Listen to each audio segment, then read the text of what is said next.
Bismillah, walhamdulillah, wassalatu wassalam ala rasulillah wa ala alihi wa sahbihi wa man tabi'a sunnatahu ila yawmiddin. Assalamu alaikum wa rahmatullahi wa barakatuh. Welcome to another episode of some benefits of selected hadith from Adab Mufrad. Now we come to chapter 439, and this is where we start to talk about the etiquettes and the reward and the virtue of saying salam. It starts with shaking hands with children. Salam bin Wardan said, I saw Anas ibn Malik shake hands with some people and he asked me, Who are you? I said, The Mawla of Banu Layth. He stroked my head 3 times and said, May Allah bless you.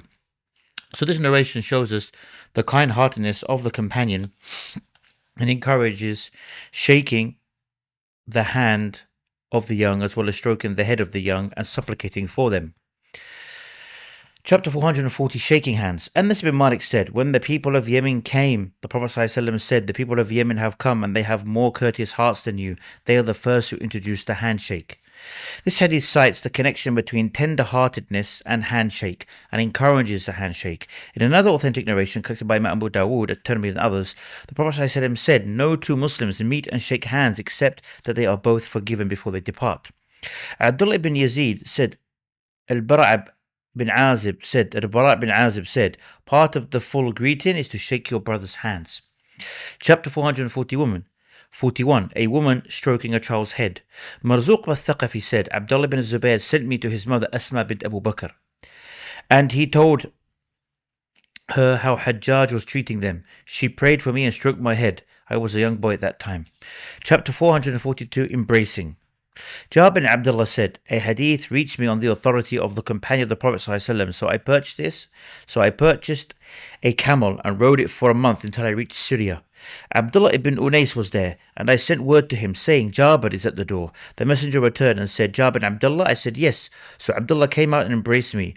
I said, A hadith reached me, which I myself did not hear from the Prophet, and I feared that one of us would die. He, Abdullah ibn Unais, said, I heard the Prophet ﷺ say, Allah will gather his slaves or people naked, uncircumcised, without anything. We asked, what is meant without anything? The Prophet ﷺ said, they will have nothing with them of worldly goods. The Prophet went on, he will call them with a voice that is heard from afar. And I think that he said, it is as if it was heard somewhere nearby, saying, I am the king. No one of the people of the garden will enter the garden while any one of the people of the fire is seeking him for some injustice he did to him. No one of the people of the fire will enter the fire while any one of the people of the garden is seeking him for an injustice he did to him. I asked, how can this be? We come to Allah naked and without any worldly goods? He, Abdullah ibn Unais, said, either with good actions or with evil actions.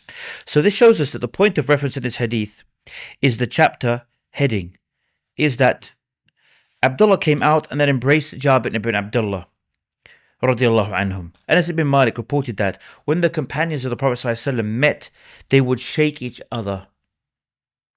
And when they returned from journeys, they embraced each other. I mean, they would shake their hands, and when they returned, they would embrace each other.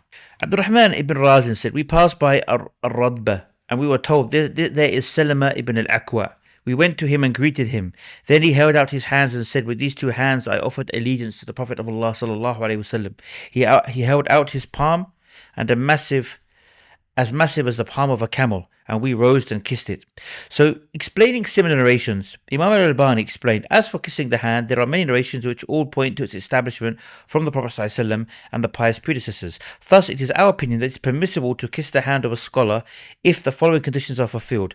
It should not be made a custom such that the scholar becomes used to stretching out his hands to his students, and that the students also get used to seeking blessings through that.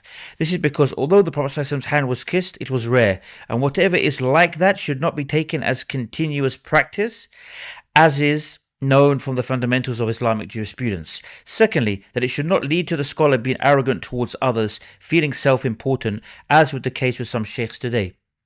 That it should not be led to suspending a well-known sunnah such as the sunnah of a handshake, which is approved from his actions and statements, and which brings about the falling of sins of the 2 persons shaking hands, as reported in many hadith. So it is not allowed to cancel it because of an act which is, to say the most, only permissible. Thabit said to Anas, did you touch the Prophet ﷺ with your hand? He said yes. So he, Thabit, kissed it. But this is a weak narration, but as we mentioned, it's already established. And with that, we end today's short session. Until next week, inshallah. Assalamu alaikum.